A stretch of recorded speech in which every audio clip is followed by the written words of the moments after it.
This week we're talking about being people of strong faith. I know whom I have believed. I have faith in God, even when the outcomes are uncertain. How do we blend faith with uncertainty? In one way, faith overcomes uncertainty. In another way, faith and uncertainty coexist at the same time. Dr. Dan Pakoda, back in the Northwest University days of my young adult life, said this: faith never calls you to go against reason. He said, if the Bible said that Jonah swallowed the whale, I wouldn't believe it. That's against reason. He said, however, faith asks us often to go beyond reason. And so this week we will investigate, in what way do we deal with against reason or beyond reason in the life of Christian faith? This is a psalm for today. Our psalm will be Psalm 46 this week. God is our refuge and strength, a very present help in trouble. Or as my mom would say, he's an ever-present help in the time of trouble. One of my mom's favorite verses. That same passage goes on to say, though the earth give way. So you see the balance between the certainty, God is our refuge and strength, and the uncertainty, though, meaning perhaps, possibly, if, though the earth gives way. The concept that we have first in this passage supports a guy named Porges, and his theory is that we co-regulate. It's more than a theory. I think it's now supported in the science. In fact, he said, we were never designed to recover alone. In other words, we co-regulate. I regulate off of your nervous system, and you regulate off of mine, or people around us.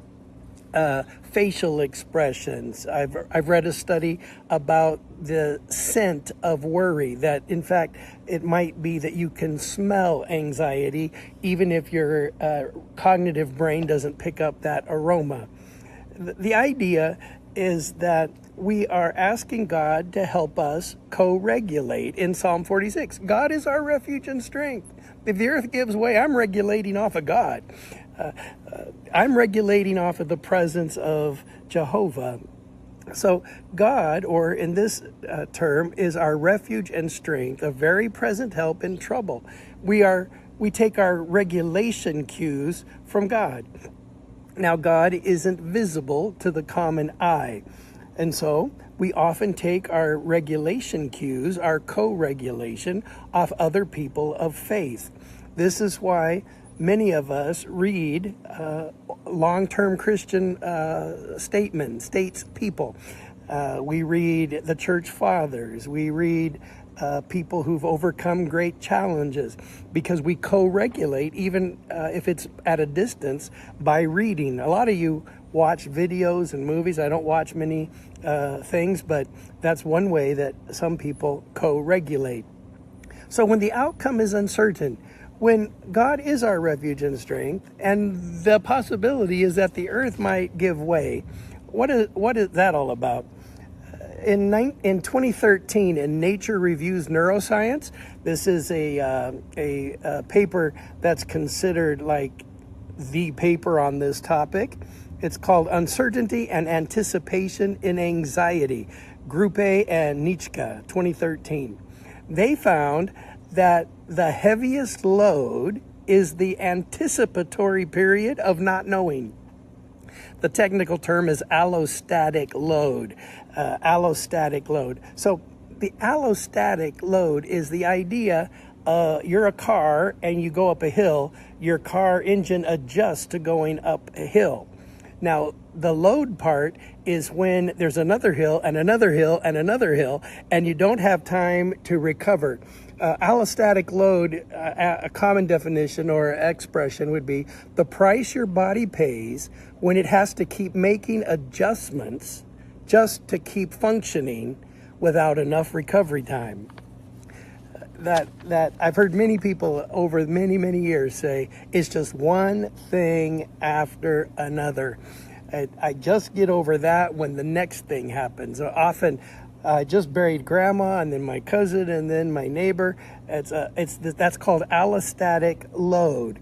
It's sort of what happens in your body when you say, I can't keep doing this forever. Your body can adapt beautifully to stress, but it can't do it all the time without a break. And so God is our refuge, and he is our strength. He is a very present help in the time of trouble, though the earth gives way. One of my favorite passages on this topic is where it says of Abraham, he wavered not at unbelief, though his body was as good as dead. Meaning, he noticed, I got this body. I have this thing figured out. It's an old man body. But he continued to have faith. So there's this balance between faith and faithing the facts. I think Pastor Judah at MCA Live right now is in a series on faith. And I so appreciate the foundation of faith at Malden Community Assembly. So when you think about this concept of co-regulation with God, you think about the allostatic load that you're carrying. It's one thing after another for some of you. It's seemingly no end in sight. And God does not ask you to deny that. One of my friends died, I believe, prematurely, because this person said, I'm healed, I'm whole from the top of my head to the soles to the tip of my toes, rather than getting the medicine that would have simply cured the disease, at least in my view. So there's this pressure to deny in Christian circles. Oh, I'm not sick. Everything's great. There's this pressure on another side to just wallow in pity and self-rumination.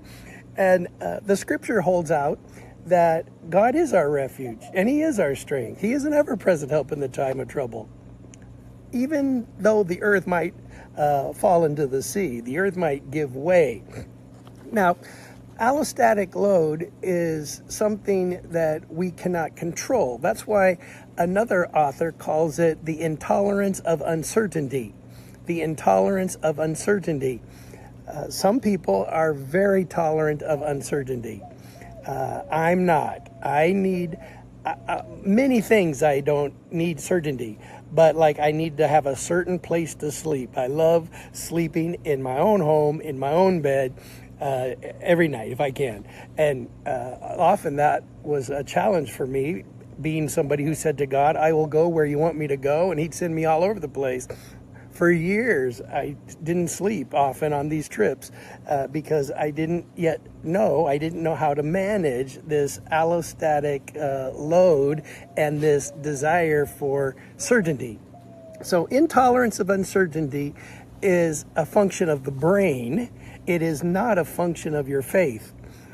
Some brains, this part of the brain is not, let's say, active enough to overcome this part of the brain that needs certainty. This part is saying, you know what, that's okay, it's going to be all right. But this part is like, I'm not sure. And guess what?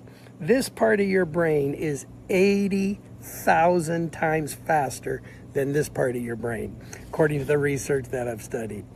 So, God is our refuge and strength, an ever-present help in trouble.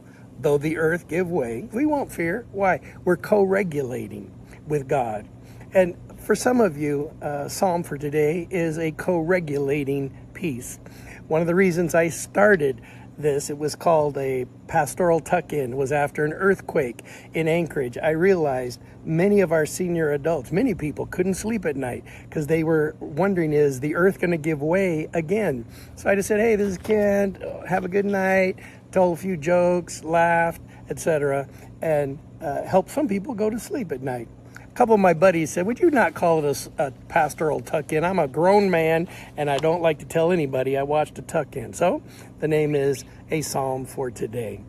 Lord, I pray for my friends today under a huge allostatic load. It's one hill after another, after another, after another. And their engine is like pushing without any season of rest. I pray that in this moment they will experience a co-regulation, that they would co-regulate with God, that they would co-regulate with men and women of God, and they would be able to see that in the end, God works everything to our good. And we thank you that you are at work in our lives to our good.